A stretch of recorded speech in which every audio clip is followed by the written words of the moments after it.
Hello students, this is C A Yashoda Sharma from my future academy. कल हमने start किया था how to compare the different countries और state. जो कंट्रीज़ या स्टेट है वो कोई एक एट्रीब्यूट पे कंपेयर नहीं किए जा सकते। ये एक मिथ है कि खाली अगर नेशनल इनकम अगर एक कंट्री की अच्छी होगी तो वो कंट्री डेवलप्ड है। लेकिन हमने देखा कि ऐसा नहीं है। हमने काफ़ी फैक्टर्स देखे, जैसे हमने देखा पर कैपिटा इनकम क्या हो गया? Total income divided by population. तो उससे हम एवरेजली इनकम निकालते हैं और फिर हम डिसाइड करेंगे कि एक कंपनी कितनी रिच है या कितनी लो लेवल्ड इनकम है। So this was the first factor. Second factor हमने इनकम एंड अदर सोर्स में देखा, जिसमें हमने स्टेट्स को कंपेयर किया। इंडिया के ही हमने कुछ स्टेट्स लिए, जिसमें फर्स्ट नंबर पे आता है हरियाणा, केरला और बिहार में फर्स्ट नंबर पे आता है हरियाणा। लेकिन क्या हरियाणा को हम डेवलप्ड बोल सकते हैं? नहीं। क्यों? क्योंकि हमें कुछ और फैक्टर्स देखने पड़ेंगे हरियाणा को डेवलप करने के लिए। कुछ और फैक्टर्स जो बेसिक फैक्टर्स हैं वो हमने लिए: infant mortality rate, literacy rate and net attendance ratio. Net attendance ratio, what is net attendance ratio? कि कितने लोग जो प्राइमरी स्कूल्स के कितने लोग हैं वो स्कूल को अटेंड कर रहे हैं। तो ये हो गया नेट अटेंडेंस रेशियो। इसके बेसिस पे, इन तीनों के बेसिस पे हमने देखा जो नंबर 1 पे है वो है केरला का इन्फेंट मोर्टालिटी रेट सबसे कम है 10, लिटरेसी रेट सबसे ज़्यादा है 94 and net attendance ratio is 83। ऐसा क्यों? क्योंकि वहाँ के लोग बहुत एजुकेटेड हैं और उन्हें पता है कि एजुकेशन की वैल्यू कितनी है, और इतना एजुकेशन है इसी वजह से वहाँ की जो हॉस्पिटल फैसिलिटीज़ है वो बहुत अच्छी है। एंड वही रीज़न है जिसकी वजह से यहाँ पे इन्फेंट मोर्टालिटी रेट इतना कम है कि हर 1000 पे 10 जो बच्चे हैं वो डाई हो रहे हैं। उसके बाद हम आए कुछ पब्लिक फैसिलिटीज़ पे कि पब्लिक फैसिलिटीज़ क्या होती है। कि हमने देखा कि एक कंट्री कितनी भी रिच हो, लेकिन ऐसी कुछ फैसिलिटीज़ है जो कि वो मनी से बाय नहीं कर सकती, और वहाँ पर आता है हमारा pollution free environment. First is pollution free environment. ये हमेशा ऐसा होता है कि अगर हमें हमारी इकोनॉमी को बढ़ाना होता है, अगर हमें हमारा डेवलपमेंट करना होता है हमारी कंट्री का, तो उसके लिए जो हमें कॉस्ट पे करनी होती है वो है एनवायरनमेंट। अगर हमारी इकोनॉमी डेवलप्ड होगी तो कहीं ना कहीं हमारे एनवायरनमेंट को हमेशा हार्म पहुंचेगा। अभी अगर हम लॉकडाउन का एग्जांपल लेते हैं, in the case of corona, हर जो भी बिजनेसेस है, जो भी इंडस्ट्रीज़ है, आज वो सारी इंडस्ट्रीज़ बंद है। उन इंडस्ट्रीज़ के बंद होने का कारण की वजह से पूरी इकोनॉमी डाउन जा रही है। पूरी जो इंडिया की इकोनॉमी है वो नीचे चली गई। लेकिन क्योंकि इकोनॉमी नीचे गई है, इसी वजह से हमारा एनवायरनमेंट इम्प्रूव हो रहा है, क्योंकि इंडस्ट्रीज़ नहीं चल रही, व्हीकल्स रोड पे नहीं चल रहे, जिसकी वजह से पोल्यूशन नहीं हो रहा। तो इन्वायरमेंट और इकोनॉमी का हमेशा इन्वर्स रिलेशनशिप होता है। अगर इकोनॉमी हमें इम्प्रूव करनी है तो हमें कहीं ना कहीं हमारे एनवायरनमेंट को सेक्रीफाइस करना ही पड़ता है। इसीलिए यहाँ पे बोल रहे हैं कि भले ही किसी की इकोनॉमी कितनी भी अच्छी हो, लेकिन वहाँ का एनवायरनमेंट बहुत अच्छा होना चाहिए, पोल्यूशन फ्री एनवायरनमेंट। एनवायरनमेंट से हम खाली हमारे ये जो ट्रीज़ है या पॉल्यूशन फ्री एनवायरनमेंट है यही बात नहीं करते, हम हमारे नियर बाय एनवायरनमेंट भी बात करते हैं।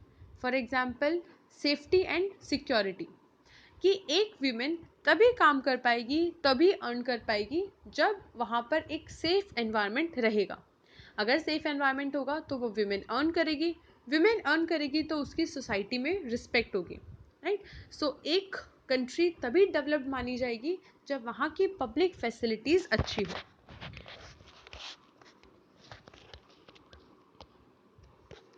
द लास्ट हम आते हैं सस्टेनेबिलिटी ऑफ डेवलपमेंट। आज हम जो कंट्रीज़ को देखते हैं, जो डेवलप्ड कंट्रीज़ को देखते हैं, उन कंट्रीज़ को देखकर हमें लगता है कि ये मैक्सिमम पॉइंट है एक कंट्री का डेवलप होने का, राइट। और यही सोच रखकर जो डेवलपिंग कंट्री है वो आगे बढ़ रही है डेवलप होने के लिए।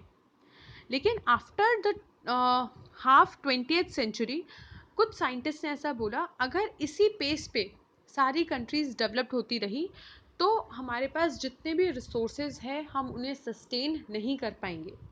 सस्टेनेबिलिटी ऑफ डेवलपमेंट मतलब कि हम हमारे रिसोर्सेज का ऑप्टिमम यूटिलाइजेशन करें, क्योंकि ये जो रिसोर्सेज है हमने वो हमारे जो हमारे फोर फादर्स हैं हमने उनसे इनहेरिट किया है, उनसे लिया है और हमारे आगे आने वाली जनरेशन से बोरो किया है।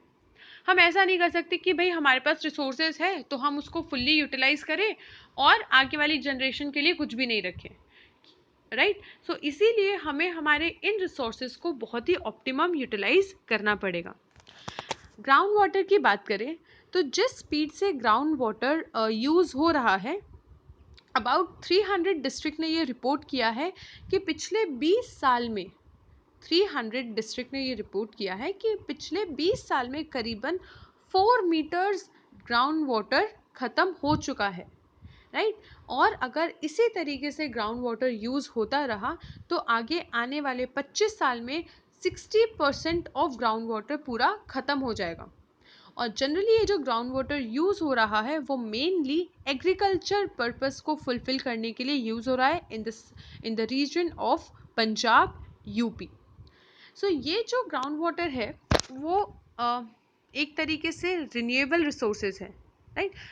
रेन होगी तो ये ग्राउंड वाटर जो है वो वापस फुल हो जाएगा। लेकिन अगर हमारी यूटिलाइजेशन की रेट उसके फुल होने की रेट से ज़्यादा है, मतलब हम यूज़ उस ग्राउंड वाटर को ज़्यादा कर रहे हैं लेकिन रेन से वो रिफिल कम हो रहा है, तो एक दिन ऐसा पॉइंट आएगा कि हमारे पास ग्राउंड वाटर अवेलेबल ही नहीं होगा।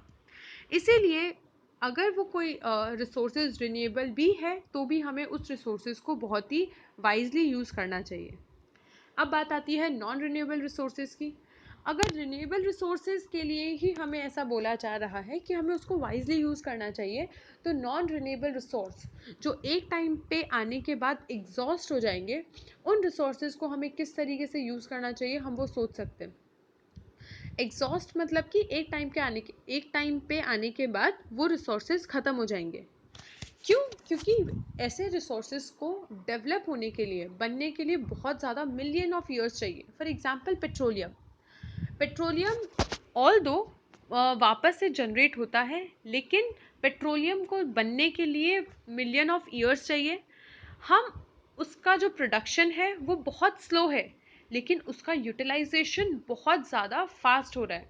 आज पेट्रोलियम खाली एक ही जगह पे नहीं, खाली व्हीकल्स पे नहीं, लेकिन इंडस्ट्रीज़ में, हाउसेज में, हर जगह पे यूज़ हो रहा है।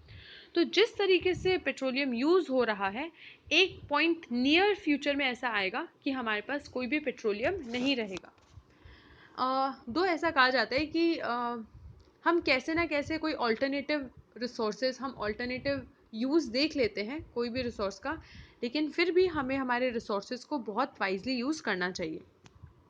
यहाँ पर हमारे पास क्रूड ऑयल रिजर्व्स का एक एग्जांपल दिया है। मिडल ईस्ट में 2017 के लिए बताया है 808,000 मिलियन बैरल्स अवेलेबल है क्रूड ऑयल। यूनाइटेड स्टेट में 50,000 मिलियन बैरल्स, एंड पूरे वर्ल्ड को अगर देखा जाए तो 1697 मिलियन बैरल्स अभी अवेलेबल है। अगर हम ये नंबर देखते हैं तो हमें ये नंबर्स में बहुत ज़्यादा लगता है, 1697,000 मिलियन बैरल्स। लेकिन अगर हम बात करें कि इस रिज़र्व को अगर हम इसी स्पीड से यूज़ करते जाएंगे तो मिडल ईस्ट में ये जो रिजर्व्स है वो 70 ईयर्स तक ही अवेलेबल है। 70 ईयर्स में ही ख़त्म हो जाएगा, लेकिन जो नया स्टॉक वापस आएगा उसको बहुत ज़्यादा टाइम लगेगा, मिलियन ऑफ ईयर्स लगेंगे वापस आने में। तो जो वो गैप है वो फिल नहीं हो पाएगा, राइट। सो ये जो है वो 70 ईयर्स तक अवेलेबल है। सो ऐसे ही यूनाइटेड स्टेट का बताया है, और पूरे वर्ल्ड वाइड में अगर यूज़ करेंगे हम इस तरीके से तो वो 50.2 ईयर्स तक ही अवेलेबल रहेगा। अब ये जो रिजर्व्स है वो खाली हमारे फ्यूचर के लिए नहीं, हमारे प्रेजेंट लाइफ को भी बहुत ज़्यादा प्रॉब्लमेटिक कर सकते हैं। फॉर एग्जांपल इंडिया जो है वो उसके पास रिजर्व का स्टॉक नहीं है।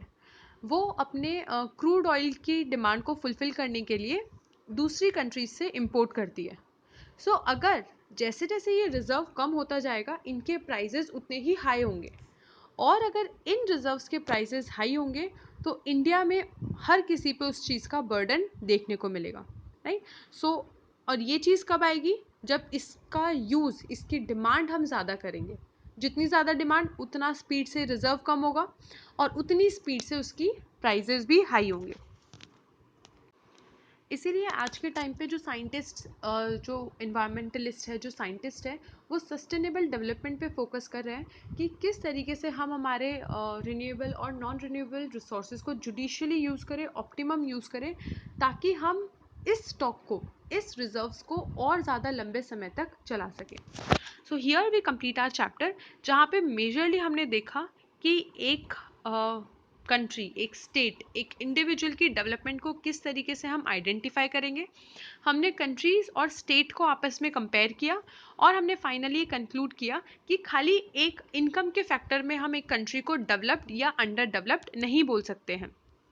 उससे पहले जो है हमने कुछ डेफिनेशंस देखी डेवलपमेंट की, और हमने ये फाइंड आउट किया कि हर इंडिविजुअल के लिए, हर नेशन के लिए, हर स्टेट के लिए डेवलपमेंट का मीनिंग अलग है। कोई भी एक डेवलपमेंट का डेफिनेशन नहीं दे सकता कि अगर ये चीज़ हो रही है तो हम उसी को डेवलपमेंट बोलेंगे, राइट। एक लेबर के लिए डेवलपमेंट अलग होगा, एक गर्ल के लिए डेवलपमेंट अलग होगा, एक कंट्री के लिए डेवलपमेंट अलग होगा। फॉर एग्जांपल इंडिया के लिए डेवलपमेंट की डेफिनेशन अलग होगी और यूएसए के लिए डेवलपमेंट की डेफिनेशन अलग होगी। So here we complete our chapter number 1, development.